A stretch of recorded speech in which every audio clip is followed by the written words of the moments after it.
Kili kana kukwose. Hey yo, we got like you. We got like you. One day my man this is what you cannot stop a movie train. We got like you. We got like you. You have to say na mother man. Love back another 1 million. Yeah, but I did it. And I'm a different. Even if you do it, still got one kind. Get that pussy around the fair. You go do it, still get that photo.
Good morning. Yuperi, I see you. Good morning. Welcome. Thank you for joining us this morning.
Thank you. Good morning from here.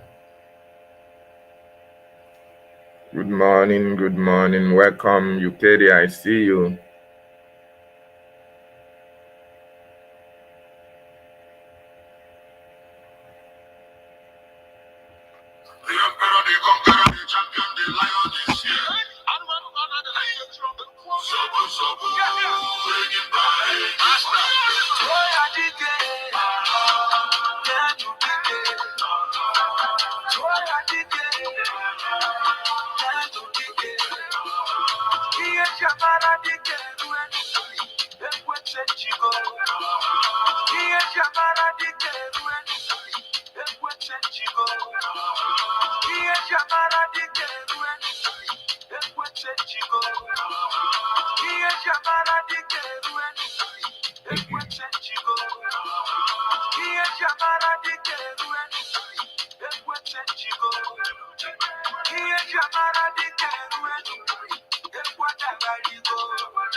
Ernest, good morning.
Freedom for all. Good morning.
Good morning, Charles. Good morning, welcome.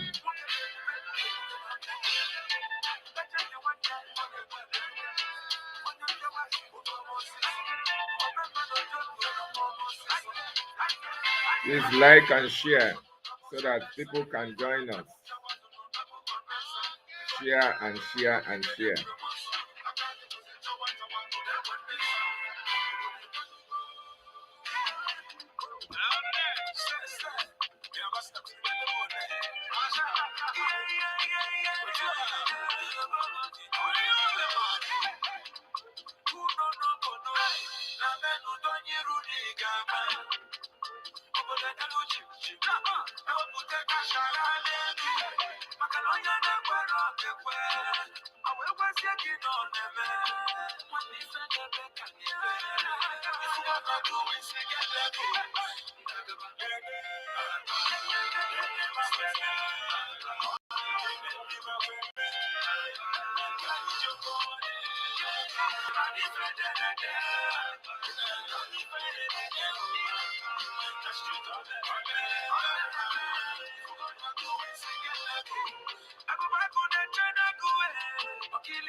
You cannot stop a movie train. You cannot stop a movie train. You cannot stop a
movie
Good morning, good morning, good morning, good morning, Biafrans.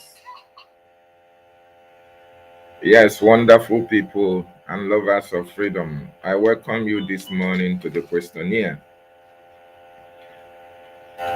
Wherever you are watching us from, you are highly welcome. Thank you for being part of this program. Thank you for joining us. Thank you for being here. I see you, Charles. I see you, Freedom, Everest, Eucaria, and every other person that is here with us this morning. You are highly welcome. Thank you for being part of this program. Yes, this morning.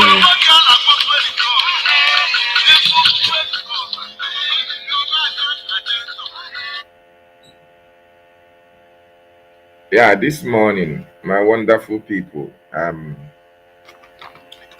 I want to take us a little bit back to the issues that we have at hand. First of all, I want to appreciate our leader, MSEN, WARNED.YOU, one of Biafra land. I want to appreciate him so immensely for the great work that he has done and he has continued to do for our freedom. I also appreciate the Prime Minister, Mazi Simon Ekpanjoku, the good guy, for also his contributions in the fight for our total liberation and restoration of Biafra. These two men have contributed immensely for the freedom of the Biafran people. I also appreciate everybody who has supported them through all this while. I also appreciate our acting Prime Minister, Ogechukwu Nkere, at this moment.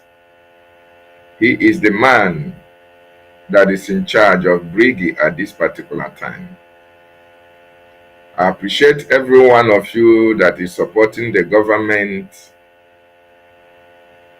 every one of you that was at the town hall meeting yesterday, every one of you that was at the fundraising 2 days ago as well. It demonstrates the love you have for the freedom of your people. I so much appreciate you all. Thank you for all that you are doing. I see the Prosecutor General, Tutos, and I see the Chief Justice, Sister Nkiru. I welcome two of you. Thank you for joining me this morning. Yes, before I go ahead, as you all see, the topic that we have today, WIC abandons Ndi Igbo. MSEN Nnamdi is very much disappointed. Dika Metu, thank you so much. Welcome. WIC is the World Igbo Congress. World Igbo Congress was the organization that our leader went to in 2015 and spoke to them about what is about to come to befell the Nigerians, by extension the Biafran people. 31 years later, after the formation of WIC, they were formed in 1994. I think 1994. 31 years later, 10 years after Mazi Nnamdi Kanu spoke to them, we are where we are today. So I don't think that our leader will be very much happy with what is happening today or what has happened in relation to the people that he went to and spoke with. But before we come to that, I just want to address some certain issues that yesterday, while I was still on the broadcast,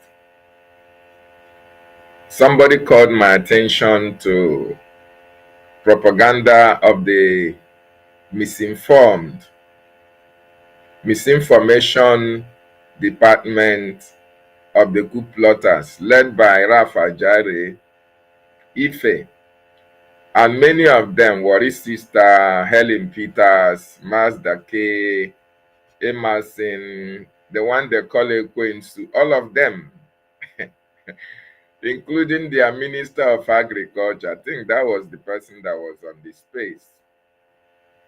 And they left all that they're supposed to do. These are the people that they say they are fighting for freedom, and they are in charge. They refuse to give Biafrans update of what they are doing, to demonstrate to the Biafran people that they are in charge and they are doing the right thing. They couldn't give Biafrans updates. They couldn't educate Biafrans on what what their templates are. They couldn't even tell Biafrans what they have achieved. Their coup failed. They couldn't tell Biafrans what was their achievement and what they intend to gain, or how they intend to give Biafrans, to bring Biafra to Biafrans, how they intend to go about the recognition and the liberation of their land. No, they were not focused on those issues that are very, very vital, that the Biafran people want to hear, Biafran people want to listen to. No, they were not on that pedestal. They were not even looking at that area. They were so much concerned on Ogechukwu Nkere. They were so much focused on Sister Nkiru. They were so much focused on Sani Akbarawa. They were also so much focused on David. They were also focused on the media team, on the Briggy media team. I don't know whether calling Ogechukwu Nkere's name on social media will give them Biafra. I don't know whether castigating Sani Akbarawa is going to bring Biafra to them. I don't know if calling Sister Nkiru's name will give them the liberation in the homeland, or calling David's name will give them recognition that they desire. I don't actually understand. So after the broadcast, while we were having our space, I was just put another of my device and I was listening to the noise and the commotion that was coming from their space. And it was very, very discouraging. And one of the lies that I heard was that Ife said that while Ife was saying that we are calling him to come, that things are going to be fine. Ife was lying on the space that the Biafran Republic government in Exile media platform, the team that we are calling on him to come, to come back, that things are going to get better, things are going to get fine. I know that was a lie from the pit of hell. And I say, I challenge Ife to bring the person's name that is calling him and what the person was telling him to come back for what, to come and do what, as what. That was the first lie that I had. Nobody was asking any coup plotter to come back. Okay? especially those of them who are the head of their media misinformation department. Another lie that I heard is that Ife said that he has a voice a voice of acting Prime Minister Ogechukwu Nkere, that if he plays that voice, that everywhere is going to scatter. That everywhere is going to scatter. That he has a very important, valid evidence against Ogechukwu Nkere. That if he plays it in their space, that people will stone Ogechukwu Nkere, people will spit on him, that people will leave him totally. And I come here to challenge Ife to release that voice that he's talking about, if he is not lying. Because they are misinformation department of the coup plotters. They are known for their lies and propaganda and deceit. You have been telling your supporters that Ogechukwu Nkere is an evil man, and you have evidence to nail his evilness, to nail him as an evil man, as a Nigerian agent, as somebody who is fighting against Simon Ekpa, as somebody who don't want Mazi Nnamdi Kanu to come out, and you have that evidence, and you said that if you play that evidence, everybody will leave Ogechukwu Nkere. Everybody will desert him and join you, but you cannot play that. At Helen Peters asked him, what are you waiting for? Play the voice now. He said no, if he play it, that voice can never come out. It can never come out. So they are listening. I know they are hiding in comment sections now. And he said he cannot bring that voice. And I want to challenge him to release that voice, since he wants to prove to the world, to Biafrans, that Ogechukwu Nkere is doing the wrong thing. Why are you waiting to release the damning evidence that you say you have against Ogechukwu Nkere? That is another lie from the pit of hell that you people are propagating in your various spaces. Another thing that I wanted to talk about is Warri's sister said that I was begging her to come back. Listen, Warri's sister, I wrote you and I was asking you a question, that it took you time when Ngozi sabotaged the movement. It took you months before you can join the media team, before you can come back. But when Imam Madabu and the coup plotters plotted and tried to destroy our government, it took you only 24 hours to follow them. I was asking you that question. And how did you make that prompt, that is on the point decision that Imam Madabu was on the right path? But during the time of Ngozi, you stayed months and said you were indecisive. You are trying to think about who to follow and not who to follow. And I told you that you are following the wrong path, that you should come back to the right path. I was never begging you to come and join us. That are you precious to us? I'm just trying to save your ass. I'm just trying to save you, because you are diving into a very burning furnace by following the coup plotters. That is one thing I want to address. So who cares whether you are back or you are not back? You are already there. You remain there. But one thing I want to let you know is that you have dived into the furnace, and it's going to burn you very, very badly. So another thing I wanted to address is, I had the one they called Ekwensu, Chukwumeze, who is hiding under Chukwumeze, Mazdake, Emerson. All these people are hiding under fake accounts and fake names. All these are Aboki Almajiris. They are Almajiris.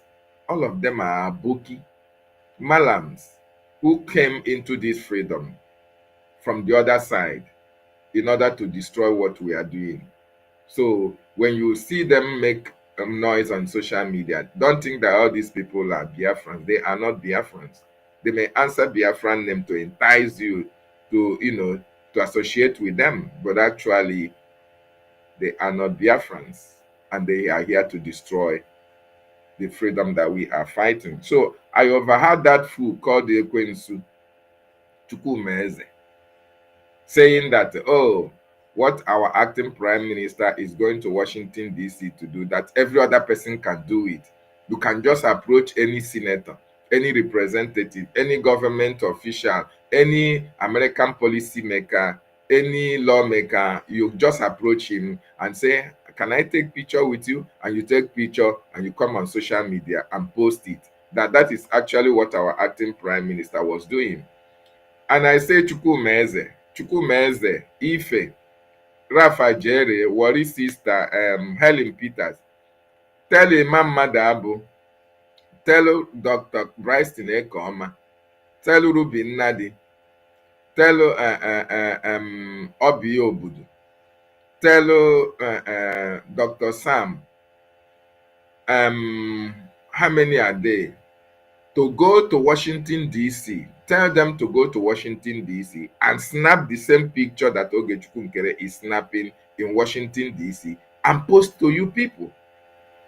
So why, if you know that it's so easy to go to Washington, D.C. and snap photo with American policymakers, why are you wasting your time castigating Ogechukwu Nkere? Send your own representative, send your acting prime minister or your own prime minister, Imam Madabo, or send your any person that is representing you in your own part of the government. Let the person go to Washington, D.C. and snap picture and post for you. If it is that so easy to approach American, go to the office of any American lawmaker or congressman and take photo. So why are you fighting Ogechukwu Nkere with the pictures now? You go and take your own picture and post it on social media so that we will clap for you as well. Okay? So another thing that they continue to say, including their own rap for Madam Vam Vam Vam, was that, oh, Ogechukwu Nkere has 72 criminal charges, that he cannot go to America, that he cannot enter American State Department with his 72 count of criminal charges. And Ogechukwu Nkere is an American citizen. And you see him in Capitol Hill. You also saw his name in the congressional hearing testimony. You saw his name there as a criminal. A criminal went and testified in the Congress hearing, congressional hearing. You saw his name. You see him when he enters offices. You see him taking pictures with policymakers as a criminal. And you that don't have a criminal record, you that is clean, you don't have any case, you don't have any criminal record, and you cannot do what the man that has a criminal record is doing. Is that not shameful? Are you being true to yourself? You are just deceiving people who don't know who you are. All of you that are calling kettle black, all of you are even you are incarnate. All of you. What you cannot do, you saw somebody doing it and you are castigating him. Agent of the devil, envy, jealousy, and greed. That is your problem. Envy, jealousy, and greed. Envy, jealousy, and greed. That is the problem that all of you have. So another issue that I want to address is that Helen Peters, it is quite unfortunate that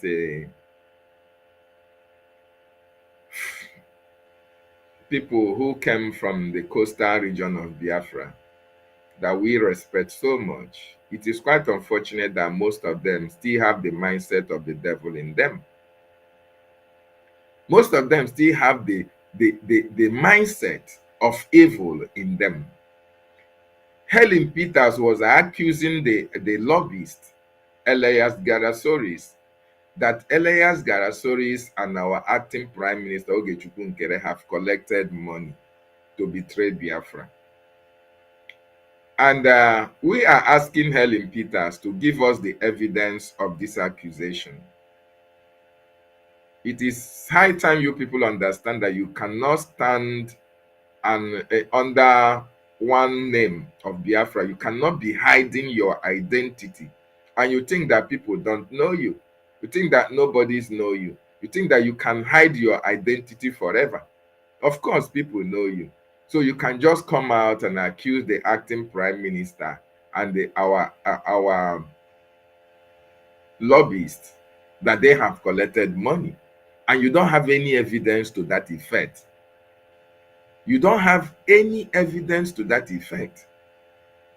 You think it is all about coming to social media to make noise, and you just go your normal way after destroying somebody's name. Helen Peters, I'm talking to her right now because I know most of them are watching with the fake account.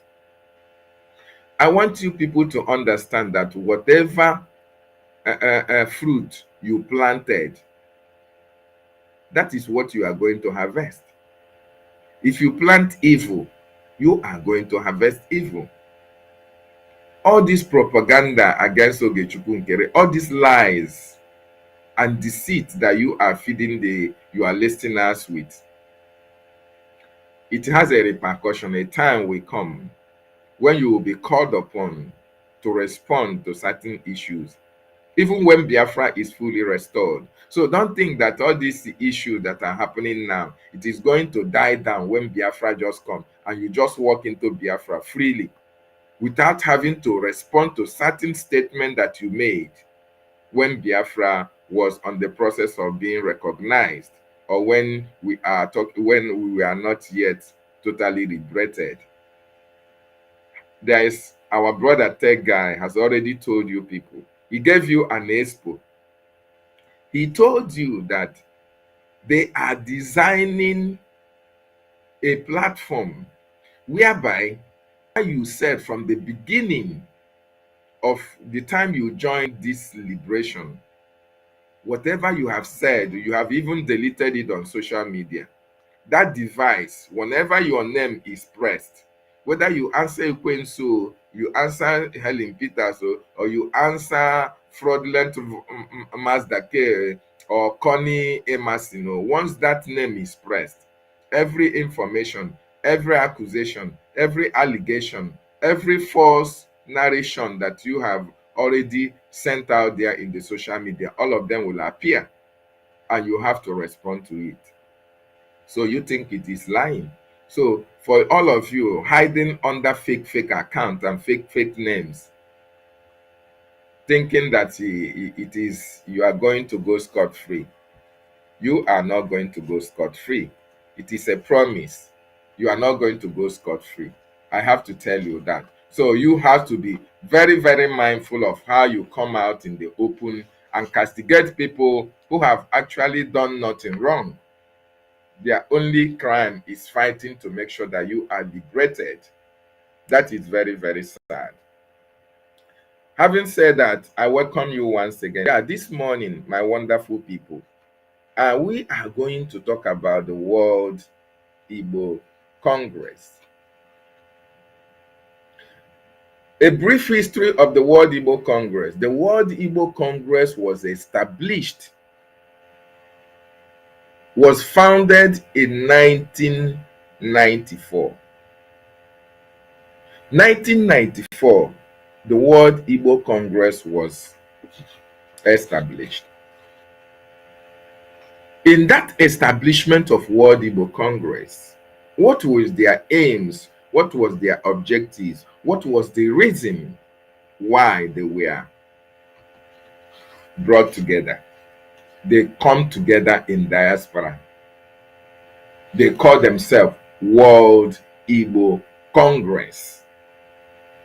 One of their objectives is unity of purpose. One of their objectives is to fight for a common cause, a common goal, and to promote the Igbo cause. I want you to bear in mind whenever I say Igbo, remember what our leader Mazi Nnamdi Kanu told us about Igbo. Everybody is Igbo. Everybody. Whether you are Asian, whether you are Ishekiri, whether you are Ibibio, whether you are Izon, whether you are any every one of us is Igbo. We are Ndigbo. It was a corrupted name. Now we call it Igbo.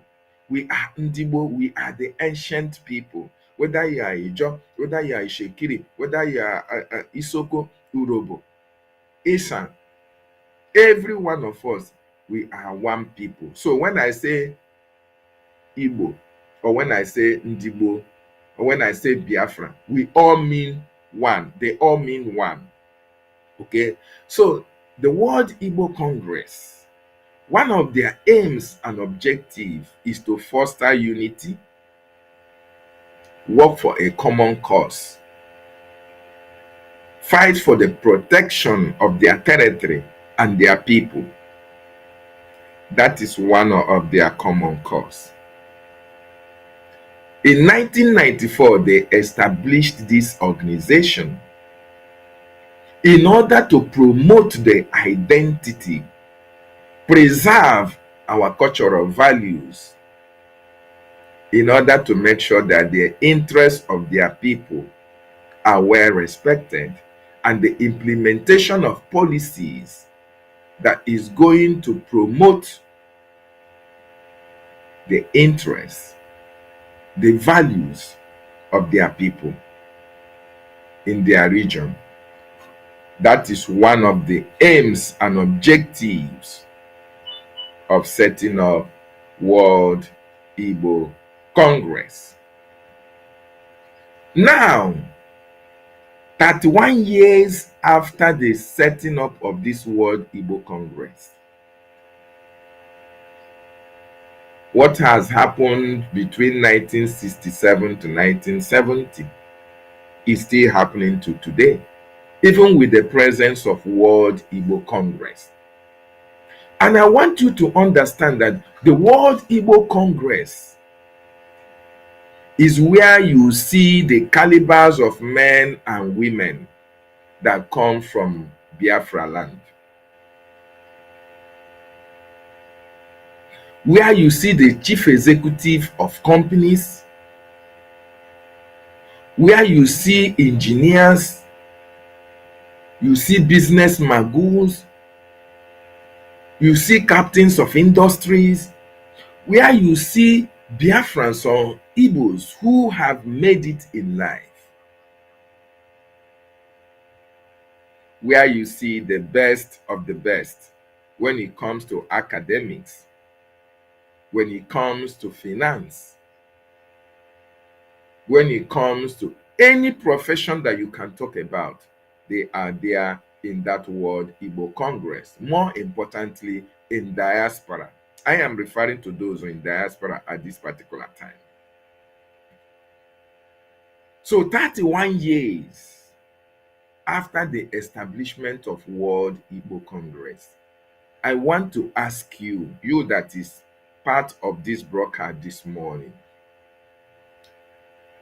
you have been hearing World Igbo Congress, World Igbo Congress. Can you tell me one positive thing, achievement, that you as a Biafran, you may be 20 years, you may be 30 years, you may be 15 years, you may be 40 years. World Igbo Congress is 31 years old. Can you now pinpoint one particular achievement, one thing that you can say that the establishment of World Igbo Congress have been able to promote in Biafra land, in Igbo land, for Ndi Igbo?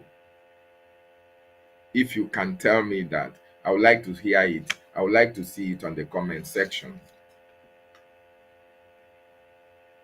I would like you to tell me one thing that the World Igbo Congress have done for the benefit of Ndi Igbo, because that was the reason why they were put in place. That was one of the objectives, one of the reasons why they set up that World Igbo Congress, for the betterment of the Igbo land, to promote Igbo affairs, unity, to foster unity and development, unity, development, and fight for a common cause a common goal for the Igbo race, by extension for the Biafran race.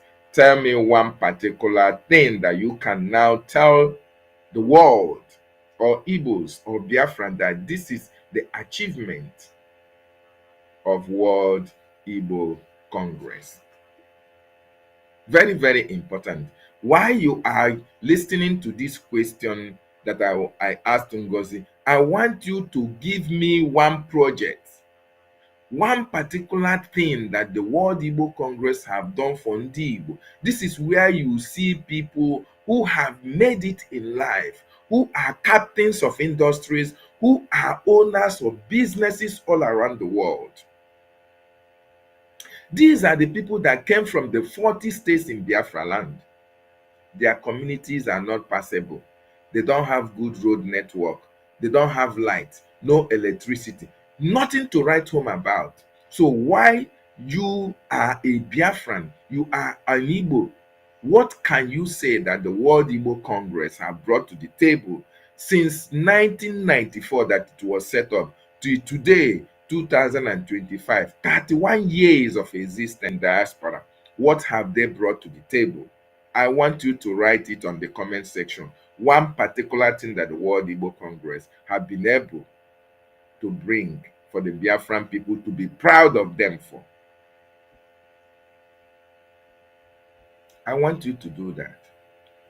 Because it's time we call spades spade. It's time you and I start pinpointing those who are responsible for the calamity that have befallen you as a Biafran, for the suffering that you and I are passing through as an indigenous person, as an Igbo man, as an Igbo woman, as a Biafran. Now is the time for you to understand the people that don't want you to be free. We have over 70 million Biafrans. We have over, if I'm not mistaken, 2 million Biafrans in diaspora. Let me use that word, minimal. 2 million Biafrans in diaspora. We have these men and women who are doing exceptionally well all over the world in World Igbo Congress. They have paid their dues. They have worked for industries. They have worked for countries. They are living large in various companies, in various countries that they are working for. They have money. They knew government officials in their various countries of abroad. They enjoy amenities. They enjoy good governance. They enjoy the economy of their countries of residence. Then they said their objective, one of their objectives is to bring that which they enjoy in various countries all over the world to Biafran territory, to Biafran land, in order to better the life of their people that they left and sojourned abroad.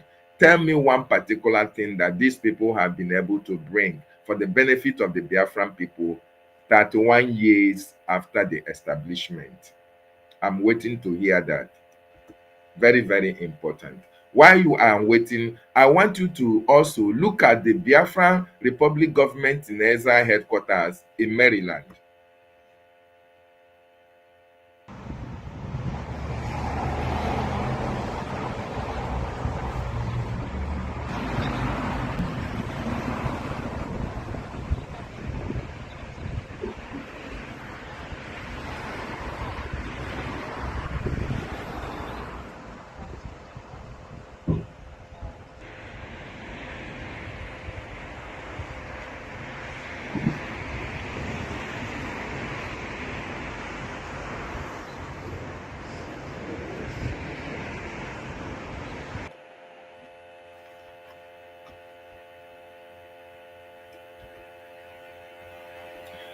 This is the headquarters of the Biafran Republic Government in Exile in Maryland.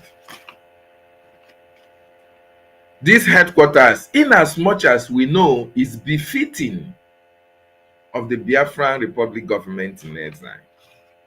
I want you to understand that if the World Igbo Congress, if men, the timbers and calibers of men that we have in World Igbo Congress, if they are part and parcel of this liberation that we are fighting, of the recognition of their people, of the freedom of their people, we would have had this headquarters close to the White House in Washington, D.C. I want you to think about it. These headquarters of the Biafran Republic government in exile in Maryland is fine, it's beautiful, okay?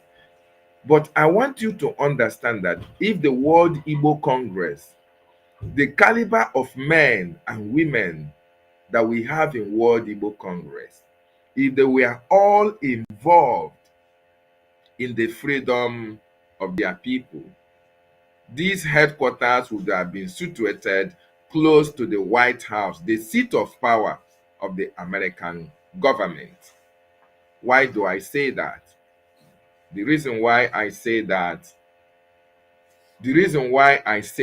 is because these men and women from the World Igbo Congress have paid their dues in American government when it comes to developmental projects, when it comes to the economy of the United States, when it comes to industrialization, when it comes to what they have added in the table of the American government. I want you to understand that they merit to have an office next to the White House of the United States of America. But because they are not involved in what we are saying, but because they did not want to associate with the freedom of their people, we are moving with speed. We are moving with speed. We are not going to wait for them.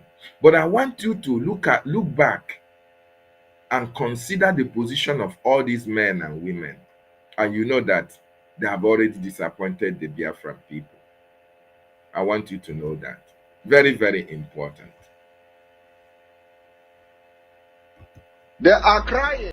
They will not cry in the public, but I watch their cry in the mirror every day. They cry. For the past few days, they have been having meetings. How to approach Simon Ekpa. How to negotiate with Simon Ekpa. I am saying it openly this evening on this space. I am not open for negotiation, and no Biafra person serving under Biafra government is open for negotiation. If I hear that you are talking to anybody back home, you are out of the government. Our talk with them will start by pulling the military out of Biafra Street. Our talk with them will start when we see Mazen Nnamdi Kanu walking freely out of the DSS dungeon. That is the term and condition of negotiation. Apart from that, we will give you ×3 of what we have given you before. Yes, man. This was when the Prime Minister was speaking to the cabinet members, was speaking to the Biafran people about the need for everybody to be focused on the freedom that we are fighting for. It was when our leader was warning every cabinet member to desist from any contact from the terrorist Nigerian state. But Ngozi failed the Prime Minister. Every one of them failed the Prime Minister, just like the World Igbo Congress have failed Ndi Igbo, have failed Biafrans.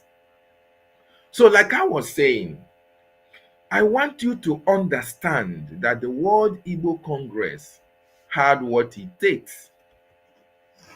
If the World Igbo Congress was involved in this freedom fully, in the freedom of their people, if they were involved, I want to tell you categorically clear that Biafrans will not be donating 5 ejemma, 10 ejemma, 20 ejemma, 50 ejemma. We have leaders of industries in World Igbo Congress. We have men who are company owners all over America, all over Europe.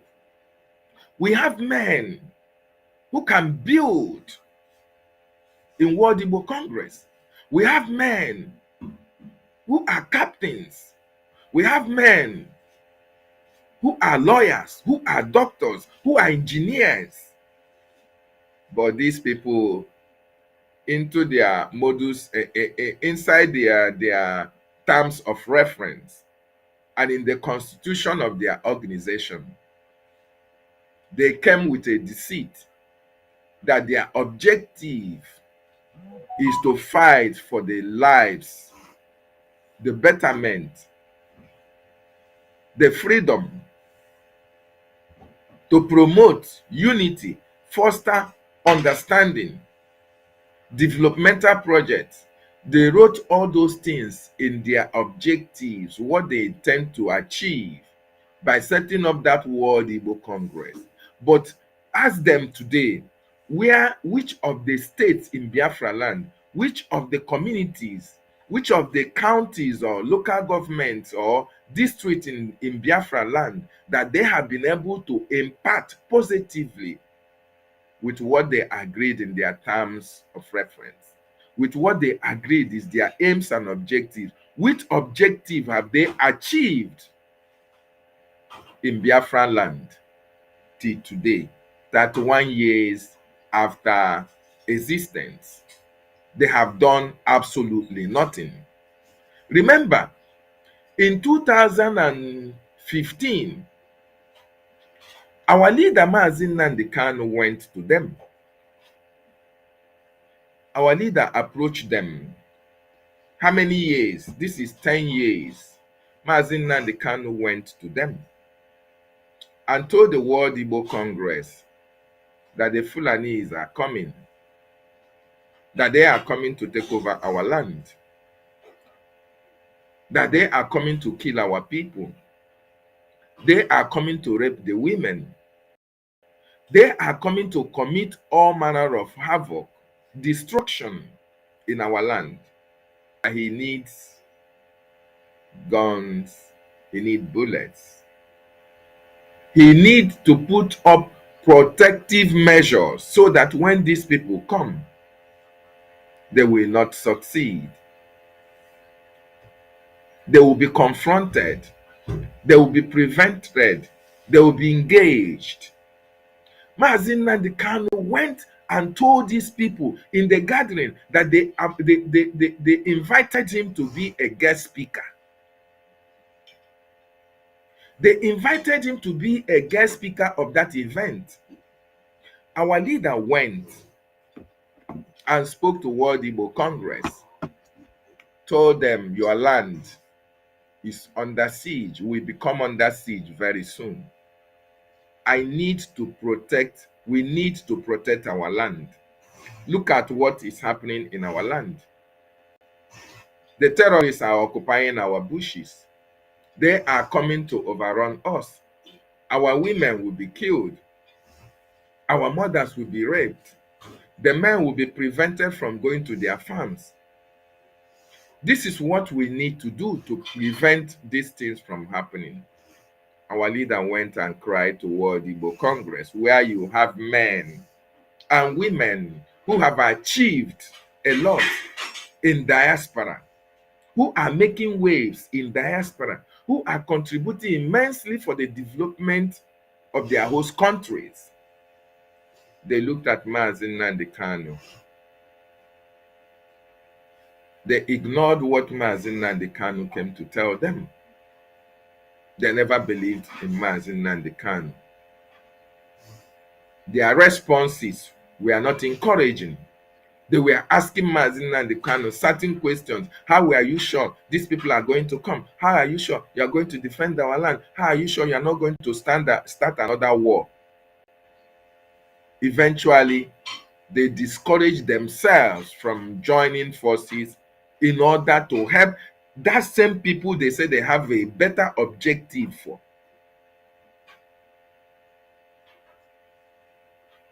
Maazin Nnamdi Kanu left. Till today, World Igbo Congress have not made any positive impact in the lives of the Biafran people. Rather, they have aligned with the Nigerian government in making money for themselves. They have aligned with the Nigerian government in insisting on one indivisible Nigeria.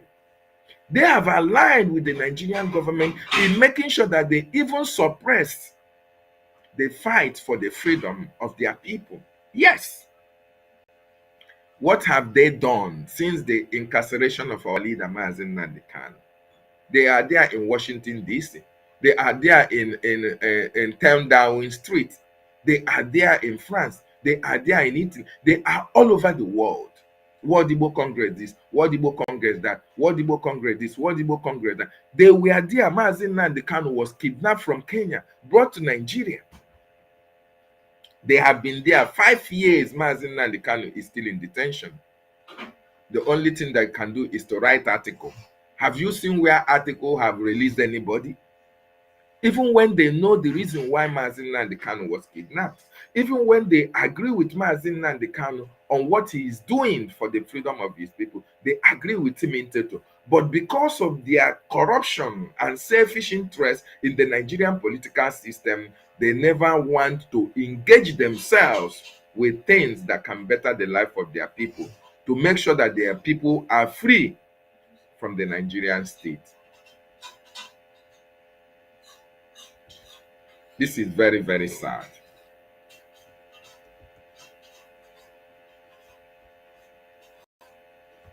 The World Igbo Congress, they have disappointed MSEN and CANT. They have disappointed Mazi Simon Ekpanjoko, because even when the Prime Minister came, during the time of Professor Ejiofor was the World Igbo Congress chairman. He came to the platform of the Prime Minister, Mazi Simon Ekpanjoko, and Mazi Simon Ekpanjoko was able to, educate, brief him on what is happening in this Biafran freedom fight.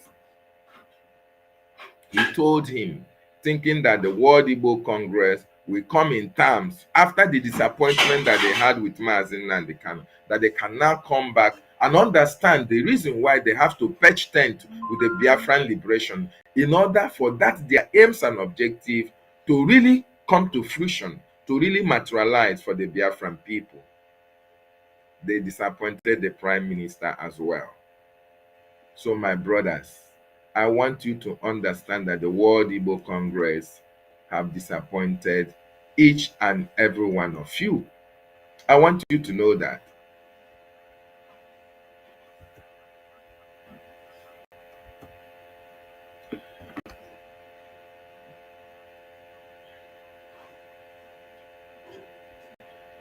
This is what World Igbo Congress.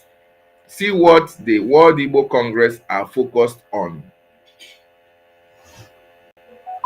Why the Biafran people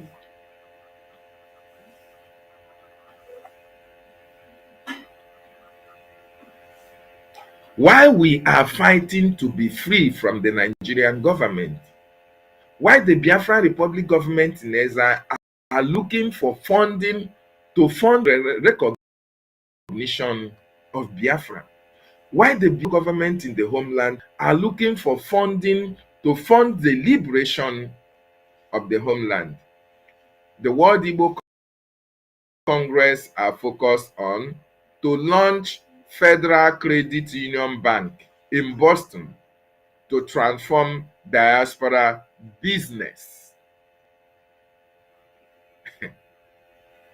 Biafrans, why you are suffering from the terrorism that the Nigerian government have brought to us in our homeland? Why you are suffering lack of electricity? Why you don't have a good hospital? Why you don't have good roads? Why there is no industries? Where there are no seaports? Where there are no airports? Where there are no healthcare system for the people, for the region of the southeast, for the region of the Biafrans, where this World Igbo Congress, all of them came from these regions, where you don't have all these things. Yet they said in their objective, what their aims is to make sure that they better the life of their people in the homeland. Why all these things are missing in Biafran territory, in Igbo land, in our territory? The World Igbo Congress are focused on how to launch a federal credit union bank in Boston, in America, to transform diaspora business. Diaspora business. That is what they are here for. They don't care whether all of you die in R&D Zog. They don't care whether Okigwe falls in the hands of the terrorist Nigerian state. They are not concerned about what happened in Owerri state. They are not concerned about what happened in the They are not concerned about what happens in Odumegwu state. They are not concerned about what happened in Isoko Urobo state. They are only concerned on how they want to transform their diaspora business, how they want Nigerian business, Nigerian corruption to continue, so that they can benefit from it. They have gone against their aims and objectives of setting up the World Igbo Congress. This is what they are focused upon. And that is why they are a disappointment to the Igbo people. They are a disappointment to Biafrans. They are a disappointment to Mazi Nnamdi Kanu. They are a disappointment to Mazi Simon Ekpa Joko. They are a disappointment to you and I that have tried every blessed now and then to contribute to 5 ejemma, 10 ejemma, 20 ejemma, in order to make sure that our land is protected from the Fulani incursions, from the terrorism that the Nigerian government are bringing to our region. You and I that are responsible for the protection of our people in the homeland. World Igbo Congress do not care. They don't give a damn. It doesn't concern them. What concerns them is to transform diaspora business. That is all they care. So I want you to call on this platform and tell us what you think about this World Igbo Congress. Very, very important, because time has come for us to be calling out all these associations that we have all over the world. All over the places, you have association of this, you have association of that. Our people are dying in the homeland. We are asking for Ejemma and Eje in order to defend our land. 40 states of Biafra land. We want to prevent all these terrorists from killing our people, displacing communities, and all this harassment that we are receiving in Biafran territory. But yet the men and women that should support this fight for recognition and restoration and liberation of Biafra, they are so busy concerned in opening a bank in Boston, how to transform their own business projects, and not for the betterment of the people of Biafra, as against their aims, the reason why they set up that organization. It is very, very sad. So the lines are open for you to make your submission, and I'm going to put a link if you want to join me on the studio. Very, very important, because I'm not going to waste time.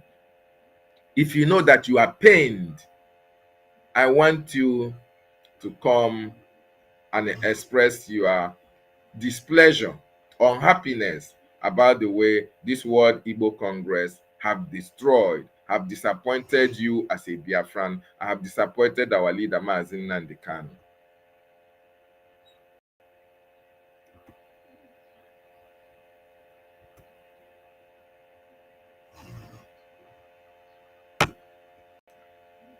Yeah, the link is there. If you can join us on the studio, I want you to understand that the World Igbo Congress have failed the Biafran people. They have failed woefully, and we have to call them out. We have to call them out. We have to call them out. And that is what I'm doing now, so that they should understand that we are watching. We are watching what is happening.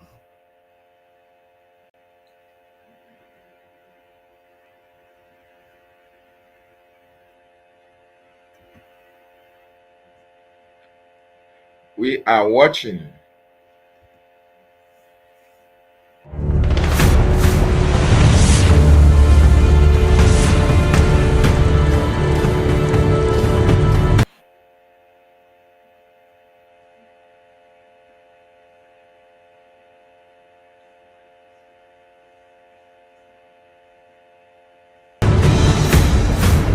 we are fighting a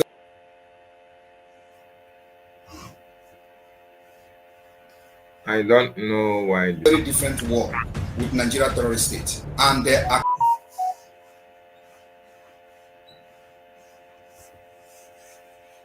confessing. Have you ever, in the history of Nigeria, have you ever,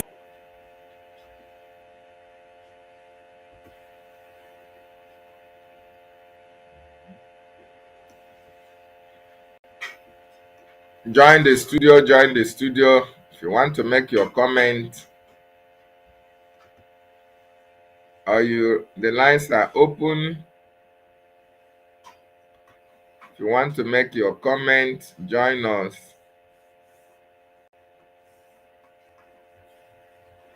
And make your comment.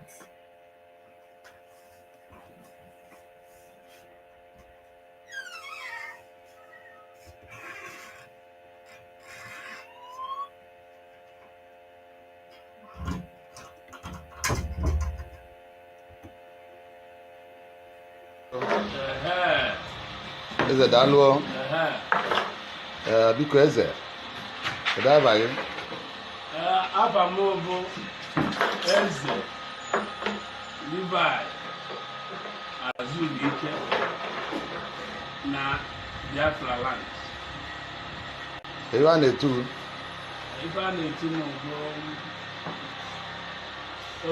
mgbochi ọrịa. Ka ọgwụgwụ ya mma. Biko eze, kedu ibe ji n'aka iwe? Ibe ji n'aka ibe a nzu ibe a n'ala Igbo. Ọ nzu a ka anyị ji ekpe ekpere n'ala Igbo. Mgbe ekpere anyị ya bụ ekpere ka anyị maliri ekpere.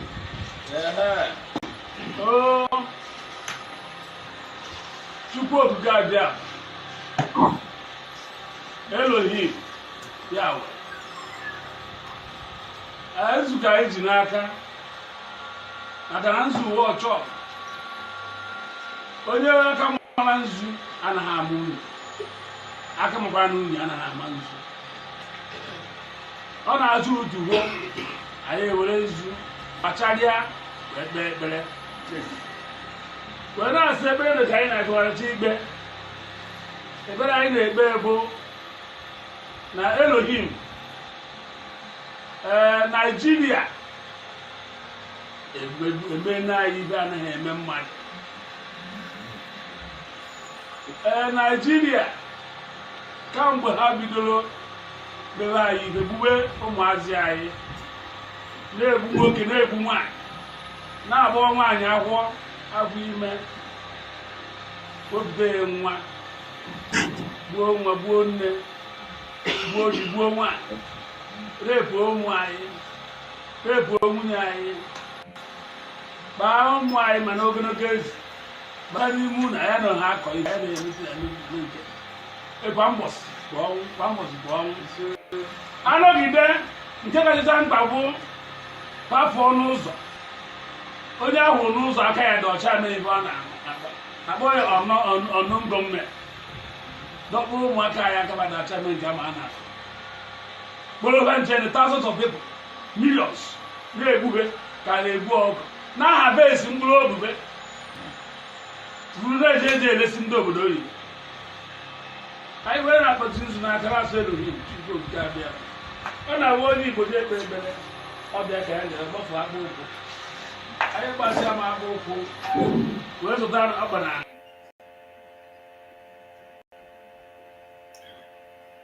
Join us on the studio, or you can call the line and make your contribution. Very, very important. Here you can hear what Mbochoya Kogbugoya was saying. The same thing that we have been saying. They will see the youth. The Nigerian government will arrest you. They will kill you. They will harvest your organs and all the rest of them. These are the atrocities that is happening in our territory. Yet the World Igbo Congress, they are there in America eating pizza, eating hamburger, and there is absolute destruction that is going in their various territories. This is really, really sad. And that is against their aims and objectives. Let me see if I can even bring some of their objectives for to understand, because these people are part of the problem that we are passing today. They are part of the problem that we are passing today in our land. Our people are dying. Our land is under occupation.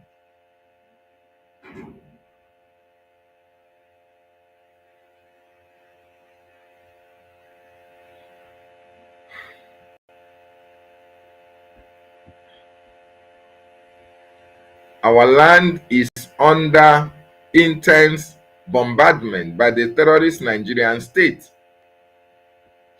Yet the World Igbo Congress, they are so concerned about establishing a bank in Boston to promote their business. Very unfortunate. You say for boy make I for hand accident. For kono na ko dugu to ni na nyo so ohuma ko to ti an sa no we make cosmos. Nsa what you do for hand o share kan o dugu mo ni na nyo. I ari me pa sha ko na pi. Guy what you do fast dance, yeah? If you call you know you feel this is. How would you call jo? Hey. So quite be a mogul came here, yeah? I know what check that. We are president, all the very bullshit this. What if you want to con this? I compose is good if only says is good if says there. No, you matter. We can't go.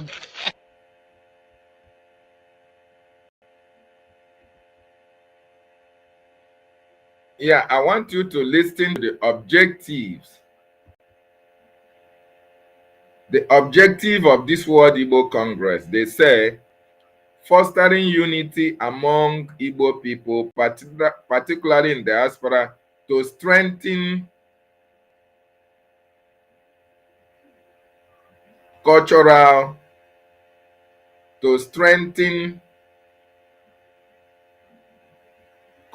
identity and collective action.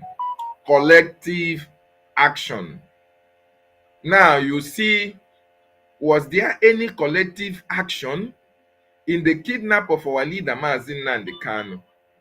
How many times have you seen articles or have you seen a scenario where the World Igbo Congress are protesting, even in diaspora, against the continued detention or incarceration of MSEN and CANT? They have not done that. Promoting Igbo culture and heritage, celebrating and advancing Igbo cultural identity through historical, transactional, and spiritual dimension, preserving tradition and values. Where have they done that? Can you see any symposium organized by the World Igbo Congress in Biafra land? Can you feel the presence of World Igbo Congress in Biafra land in order to foster cultural strengthening or whatever, all this big grammar that they are speaking here? You can't see that. And now, he said, channeling initiatives for infrastructural development in Igbo land. Channeling initiative for infrastructural development in Igbo land, such as building a modern hospital to address medical tourism and supporting economic empowerment through business network. All this English, hear it. This is what they said is their what they want to do. 31 years after setting up that organization, they have not done anything in respect to all this big grammar you see them speaking here. Addressing issues like economic exclusion, ethnic marginalization, and violence against Ndi Igbo. Violence against Ndi Igbo, against the Igbo, while promoting good governance, political awareness, and civil responsibility in Igbo-speaking states. My brothers and my sisters, I want you to understand that these people are a disappointment to our Igbo race. They are a disappointment to our Biafran cause. because they have seen the violence that the state is sponsoring against their people. They are keeping quiet. Even when they are close to the seat of power in America, they have not been able to use their position in order to create the much needed awareness for the release of our leader, for the stoppage of all this destruction, all this violence that the Nigerian government are bringing to our territories. The World Igbo Congress have not done anything. The only thing that you see them doing is this flyer that you see here, to be able to, to fund a bank in Boston, in America, in order to increase their business ventures. Oh, they want to make more money, whereas you and I are asking for 5 ejemma, 10 ejemma, 20 ejemma, in order for us to fight for our ancestral land. All these people, they are making money for their businesses. They don't give a damn what happens in your community. As a matter of fact, the whole of the people in Arondi Zongo can go to hell.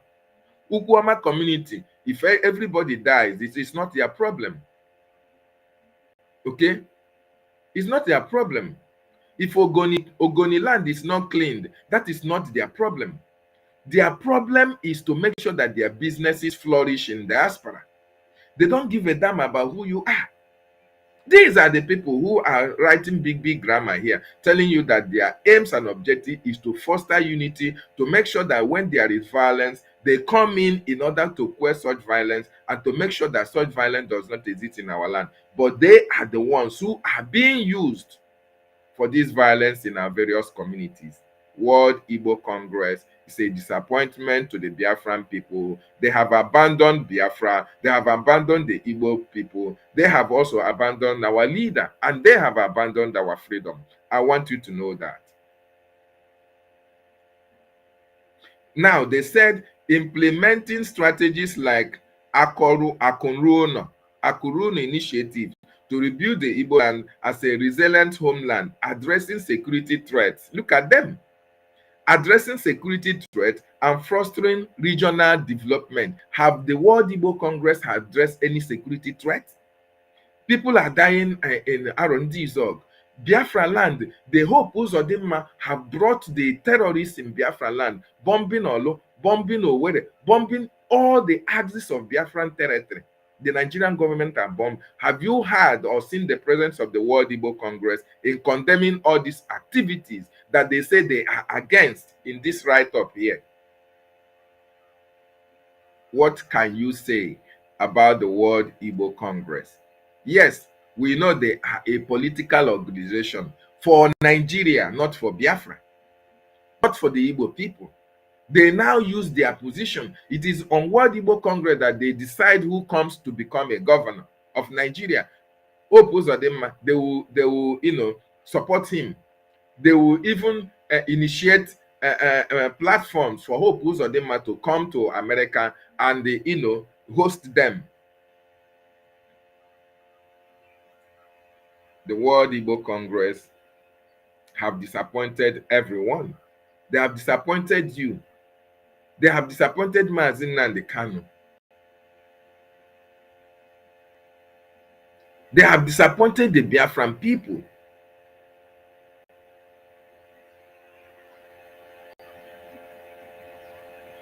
They have disappointed every one of you.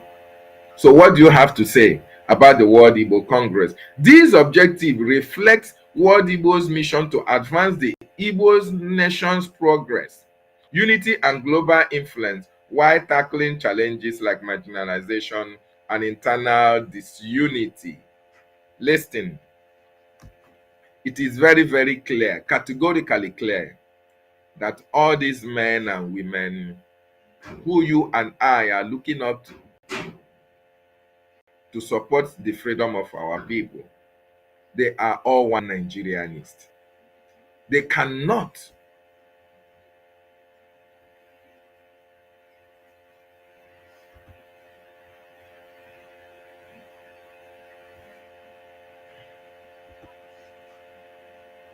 the World Igbo Congress are not here to fight for you.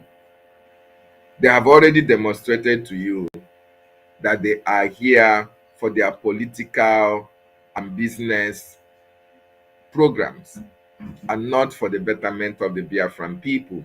Even when they put it on black and white, that this will be their terms of reference, this is their area of focus for developed Igbo land, to make sure that their insecurity are quelled, that any uprising they come in order to help to resolve it. They have not in any way demonstrated that they are ready to free their people, to support the freedom of their people. So if you are part and parcel of that World Igbo Congress, I want you to know that you are a disappointment to Ndi Igbo. I want you to know that you are a disappointment to Biafran people.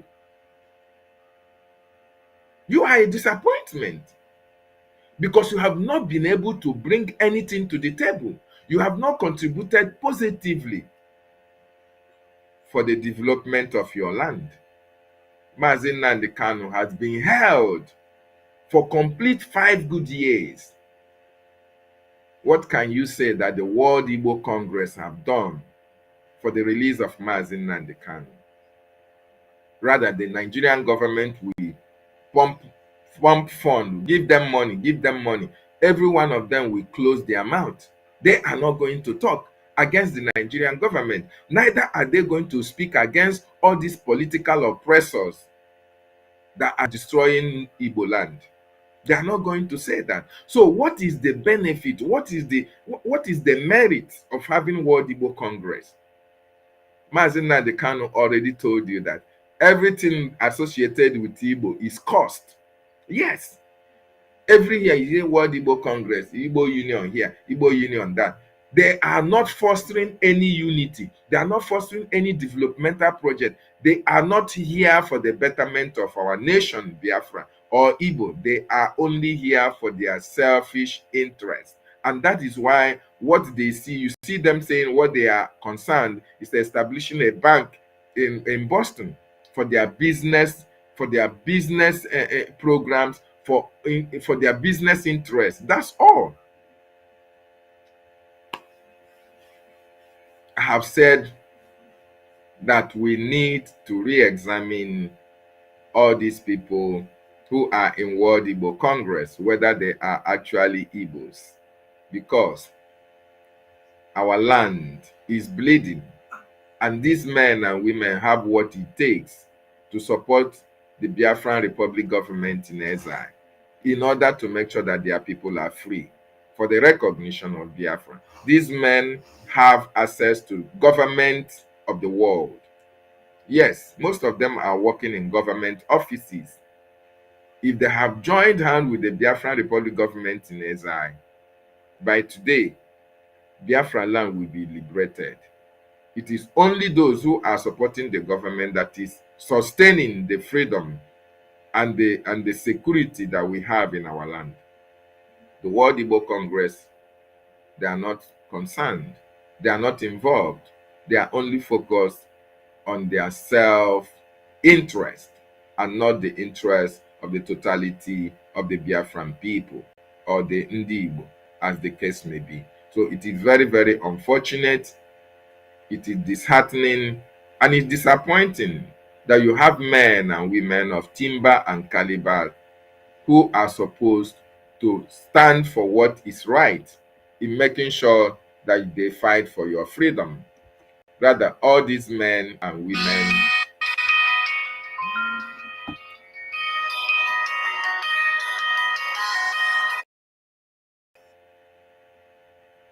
Good morning. Welcome to the questionnaire. Who am I speaking with? Good morning, Mazi David. How are you? Fine, sir. Good morning, sir. Who is on the line, please? Okay. This is Mazi. Okay, our minister. Good morning. You are welcome to the questionnaire, sir. I just managed to find time today to pass a little word of encouragement and appreciation because you are doing great. Thank you, sir. We are happy to have you. Thank you.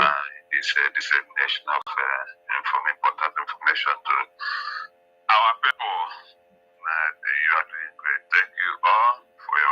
response. Thank you, sir. Highly What do, appreciated, yes. okay, what do you have to say about the topic that we have, sir? Yes, it is like the topic. In fact, it is very, very disheartening that all these people will be displaying this level of apathy and disrespect to a place they all come from.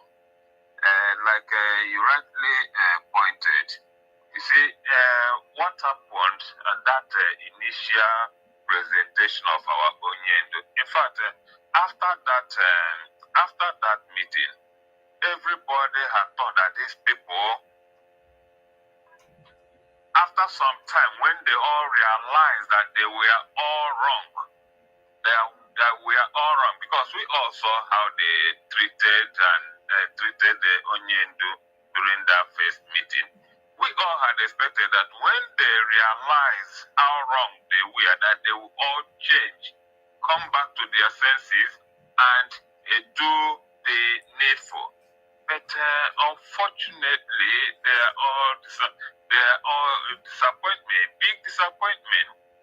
Why this thing is very, very painful is, like you said, none of them will claim they have not seen what is happening to the entire Biafra land. The behavior and the treatments of their people by the Fulani, and in fact the entire Nigerian state. But I can't understand why they remain where they are, why they remain so unconcerned. Even though that's one of the reasons why they were said, like you narrated, is to uplift the life and the well-being of the Igbo nation, where they come from. None of this have ever, none of this, they have not showed any interest to help in realizing this. So like these people, all these organizations, in fact, I see them as all being one, all Nigerianized and political oriented organization, only after their personal interest. Yes. That's just what they are there for. Yes. They don't care about what happened in that land. In fact, they themselves have disjoined themselves and their families from where they all come from. It's evidence. Yes. Thank you. You cannot explain anything less than that they have themselves disjoined. That is willingly disjoined from where they come from. And it's very, very disheartening. Very. Because like you mentioned, yes, all of them, they are all how they used to put themselves, men and timber, men and timber and caliber. I don't know what made them portray them as that. They are not. Honestly, there is nothing men are worthy to be regarded as men of timber and caliber of Igbo race. At all. In fact, anything and all the things that interest them is about political affiliation of Nigerian, dining and whining with one or two every politician that shows up. Yes. That is to show you that they are highly politicized. Just don't mind whatever thing they come. How can such an organization, World Igbo Congress, Igbo unions across all nations, their only interest is to be displaying carnival here and there. Minister. Wherever they domain. Minister. Just to be portraying, showcasing their carnival, why they cannot go to their place to organize any of this. Yes, Minister, please. I just want you to look into this angle. They were established in 1994. This is 31 years of that establishment. And in one of their objectives, let me read it for you, sir, so that you just say something on that. advocating for political and social justice. They said, addressing issues like economic exclusion, ethnic marginalization, and violence against the Igbo, while promoting good governance, political awareness, and civic responsibility in all the Igbo-speaking states and non-Igbo-speaking states. Now, what can you say? We have had a series of violence. Of course, you know that there is no good governance. So what is the essence of these people being established in the first place if they cannot live according to their objective? Why? 31 years after, sir. What do you have to say? Yes, because they themselves are so much politically inclined, just like every other politician, any other politician that springs up in that place, in that zone nation.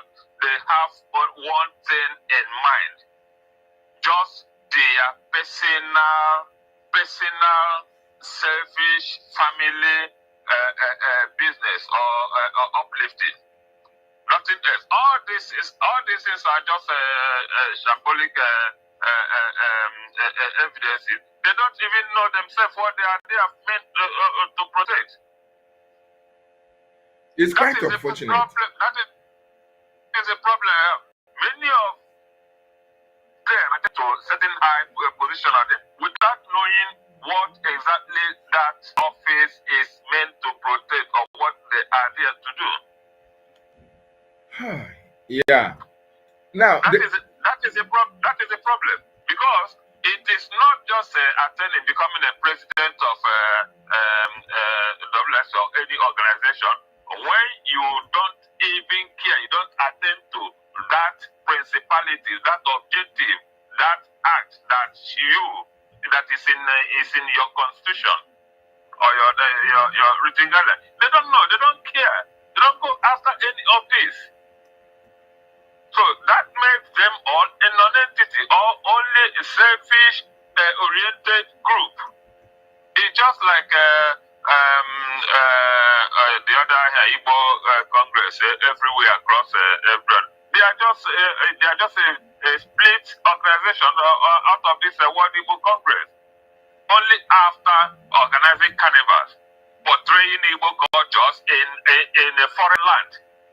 Whereas they never cared to bring it down to their place. They've never cared to even reason and think or even meditate. How can we take this carnival, this yearly carnivals or festivals down to Biafra land or Igbo land? To showcase, even to attract foreigners to that place. They cannot do it. Have they ever come up with such a project? Not at all. So, and there, when in America, where they are, you only see them dining with any politician that comes up from the other side or that lives with them. So that means they are pally. They are just all birds of the same feathers. Yes. Only there, without caring, without even bothering to know how the people feel, that which they claim they are out there to protect. So they are ignorant or absolutely of what they are meant to champion, which is exactly what you read out, even though it's written in their charter. Yes. Or constitution. So they never address any of such or care to one time point out one objective, one project to take back to homeland or where they come from. So does it make them reasonable? No. No. Just imagine how much you read out that they are meant to spend in raising up the diaspora bank. Who is that bank going to benefit? Very, very unfortunate. That is the first question. Yes. Who is going to be the benefit? Who is going to benefit? Because it's not going to benefit anybody from Igbo land, where who they claim to represent. that bank in Boston. You are in a burger business, hamburger business. You can procure a loan to foster your business.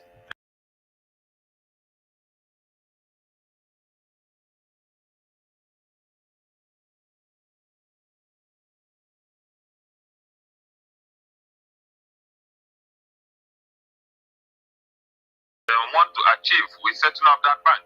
It's quite unfortunate, Minister.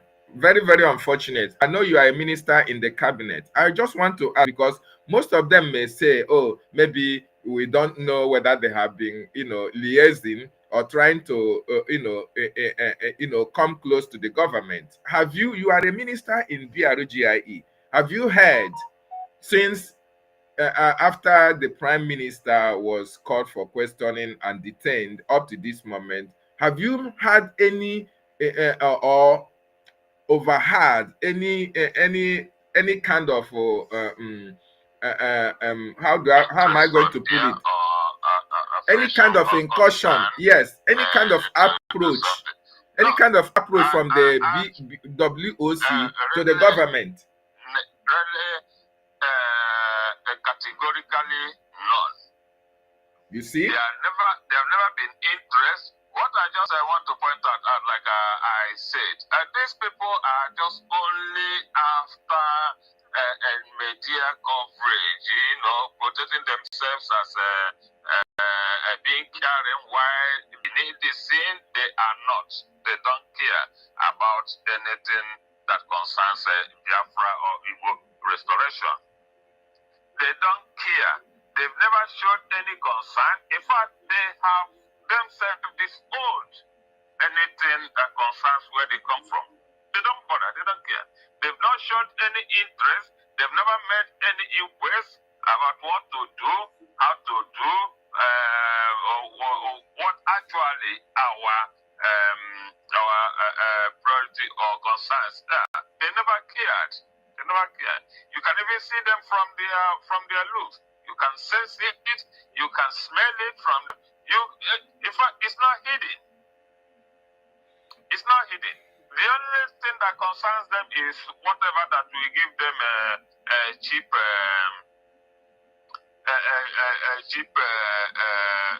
titles and promotions. Media coverage. Highlight. That's the only thing that concerns them. Then you see them jump out to grant an interview or make statements. But in real terms, they've never bothered since the last meeting with the Prime Minister, which you just mentioned. Yes. In fact, they have they never bothered to ask back. They never done. In fact, they have. I think in one of the let me just chip it in. I think they himself, after the last professor, I don't know if he's the one. If he's still the chairman now. He's not. They have had an election after him. I don't know who is in place now, because I never cared, because I know since I know what they stand for. I never cared even to bother about their setups or whatever. But I don't know if they have had a new election after him. And the person, whoever, if he's not the one in place now, the person after him have never showed any concern or made any inquiry as to what we do, where we are, how we get what we want, or even bother to transform anything in Igbo land. None. It's quite unfortunate. Not of interest. It's quite unfortunate. Very, very unfortunate. Because if these people with the purported timber and caliber that we have in those organizations, if they actually have the interest of their people at heart, they would have embraced the freedom for their people. Because that is the only thing that you can give to your people that will be beneficial to them. Even the infrastructure they are talking about, none of the infrastructures have been built. Even if you build the infrastructure, is it not in a place where you have security that people can make use of that infrastructure? It just as good as a ghost project. Just for the saying, it never comes up. It's never in the project. It's never meant to materialize. That is just it. Even if they, even as they say it, I knew from the end that is never anything that they intend to spotlight or carry on. So I don't even count on any of those promises. Paper promises as likely to emerge. Okay, sir. So because yes, I just want to ask you. I just googled now, and they told me that the president of the current president is Sir Festus Okore, or whatever he's called. Now, yes. you are part of this government, and we know our government need people to be able to come and fund our liberation, our recognition in diaspora, and as well those who belong to such organization in the homeland to form and to fund the liberation. What do you have to tell them as a functionary of BRGIE? Because most of them, do I say most of them are scared or skeptical about, oh, if they make an investment into the government, whether their investment is going to be protected. When I talk about investment, I talk about the IOU loan. Now, some people who were actually afraid of committing themselves financially into the government, maybe it was because of during the time of our leader, those people that betrayed, they went away with the money. They siphoned the money, they shared the money among themselves. But this time around, we have a government, a workable government that have lived up to its expectation. And Biafrans who have been contributing in this government have been able to see the result that their contribution is yielding. Like just recently, the news that is coming from Washington, D.C. What are you going to tell these people as a government functionary that in terms of investing into this government at this particular time, sir? Yes, thank you very much. Thank you very much. You see, one of the things that make this very, very cynical is, like you said, before, earlier on, I know that official letters have been sent to various Igbo Biafran organizations, including WIC. They have been sent an official letter from the government where all these things were detailed, highlighted, the projects, the making of the government, the situation, the current and the foreseeable situations in the government, and the importance for them to support the Biafran agitation. They have all been sent official letters sometime last year. Okay. And there was never any positive response from them. From any one of them. So as for the start of the government or the present structure, they have been communicated. Okay. And I know that the Mr. Okore, he was one of those that actually showed little concern about what we do then after their meeting with Onyendu. But he was very concerned and showed interest. But after then, I don't know what happened to him. And so, like I pointed, is whenever they climb up to that stage, they forget on their previous promises and seem to forget everything that they stand to protect. So, but personally, I don't know if there been any communication with Prime Minister after then, after the G4 incident. Okay. I don't know if Prime Minister reached out to him personally because he may likely be aware of his tenure or taking up the office. So I don't know about that, but officially I know that what Igbo Congress have been officially informed of the Biafran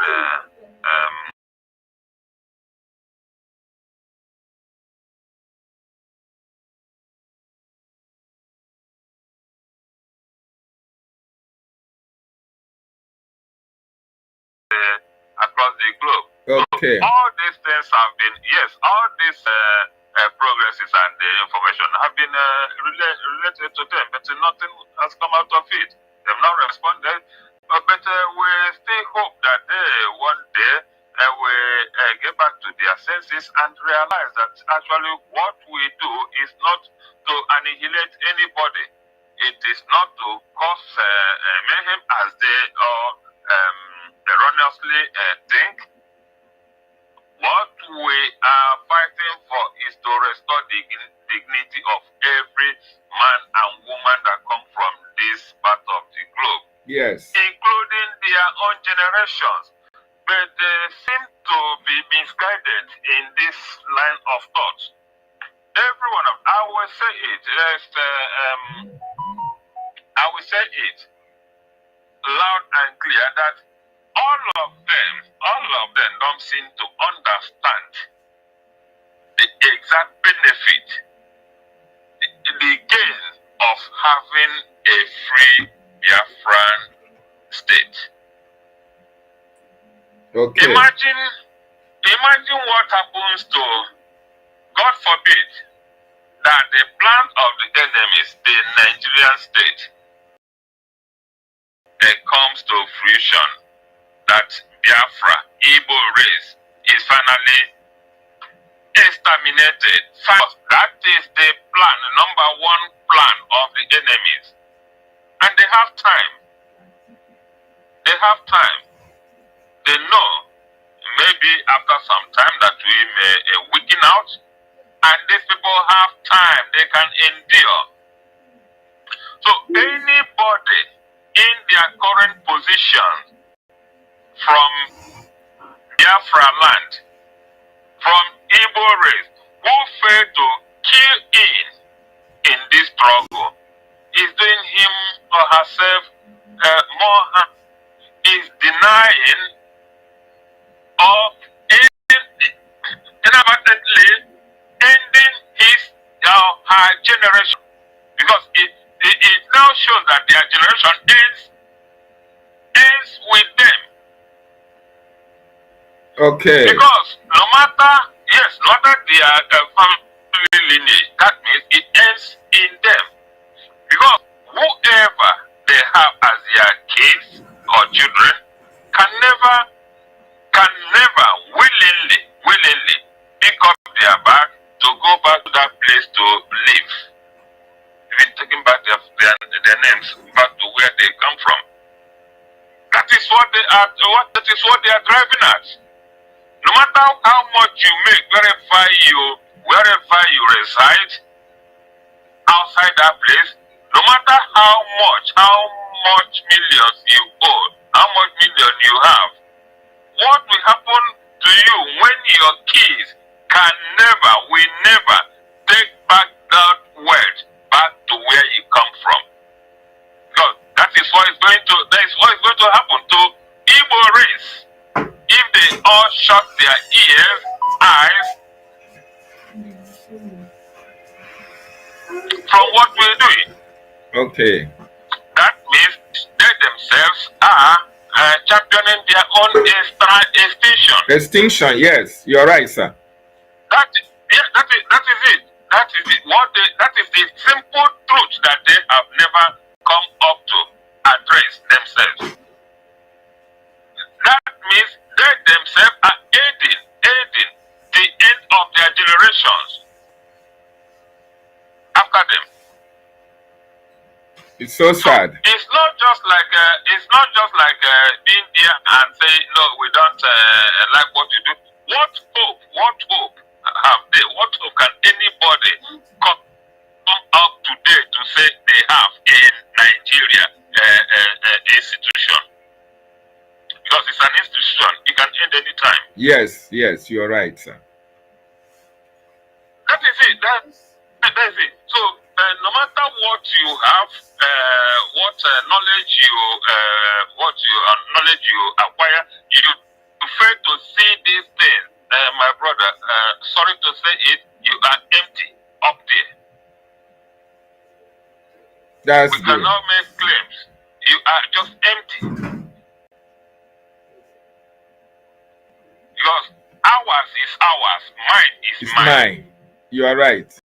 You're right. So what they are all doing is championing that ours, which no one can lay claim to, and leaving yours. You may be worthy, but you can only be worthy when you are comfortable with your people. Of course. When you can go home and be surrounded, you don't even need to be surrounded, and be free to walk around freely with people. Anything less than that, you are not free. And you cannot be an elite when you don't walk towards the freedom of your people. It's very, very unfortunate that these people have failed us. Very unfortunate. So I'm appealing to them, the World Igbo Congress, the entire World Igbo organization spread across every corner of the earth, to please come back to their senses, to once again realize that this thing is not about a joke, it's not about a fantasy, it's not about whatever thing that one just wake up and make up himself. Look deeper to understand the significance of what we are asking for.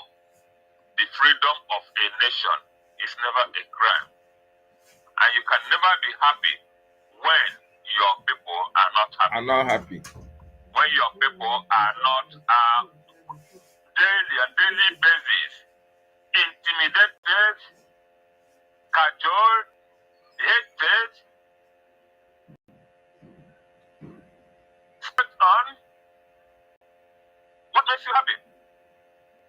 Nothing. You cannot be happy as a human being. You can't. So it is your responsibility to help to uplift the standard of living of your own people by making them to be free, helping them to be free.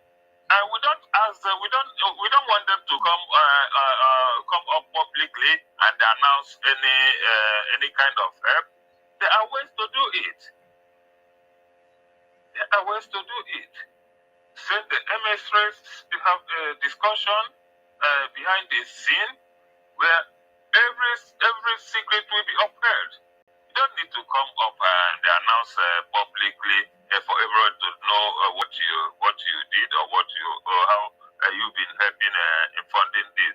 And again, well, let me just make this categorical statement. You see, that is one thing our people, especially the politicians, don't understand. It may fully of them to be the ones helping to end or to kill their younger ones, their youth, while as every other nation, every other region are protecting theirs. Yes. Let me now point out this. Last thing that was during that before the Atiku Obi campaign. I can't remember the year. 2019. After Buhari. Jonathan. Okay, yeah, 2019. When Biafran struggle was heated up, I think during that 2017, before our Onyedu first the Python dance. Okay, before yes. The Python dance. Okay, it was 2015. Yes. The two political parties, APC and PDP, had internally agreed to portray Igbo presidential candidates. They have agreed just to at the borders of what the happenings and the summer. They have agreed internally to portray, to bring out. In fact, they have given it as a that no party should field another candidate outside this geopolitical zones. It was almost done before that Python dance came up. When they chased out Onion out, they ended the whole discussion. It ended. Because they knew that IOB then wasn't stronger, and they knew that the youth may have something behind. It was the Igbo politicians themselves that ended that.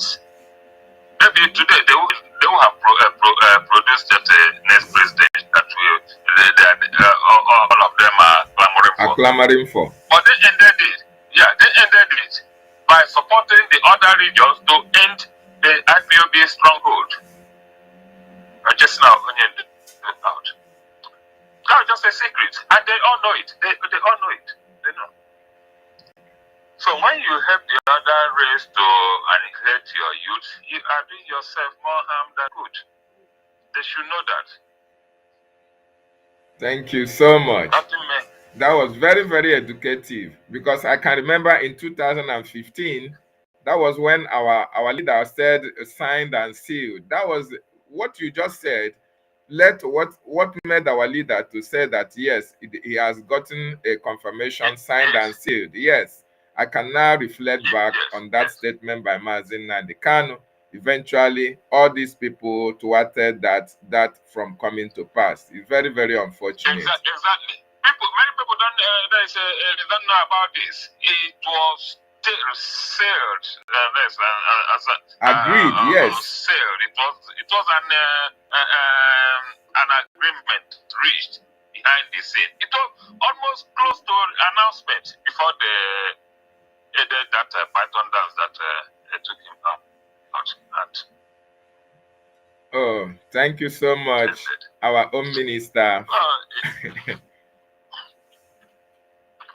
Thank you for being part of this program this morning. Your final word, your advice to Biafrans in general, sir. Yes. What is your advice to Biafrans in general as we are marching forward to our freedom, sir? And to remain strong. Thank you.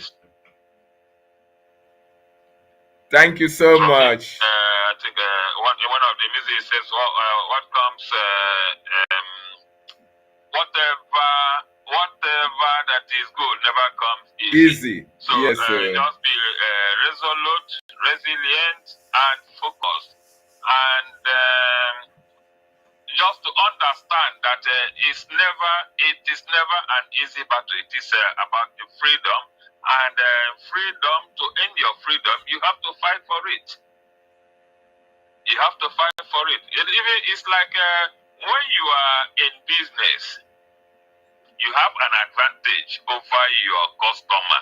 You will never let that your advantage slip your arm. You never let it go that easy. You will fight to maintain that your stronghold. That is what is happening today. That is what Nigeria is doing. That is what Britain is fighting for. They have a very, very luxurious stronghold over Biafra, and they don't want to let it go that easy. So Biafra should just remain fight on, remain resolute, and is going to come to pass. It's going to come to pass, and everyone will benefit.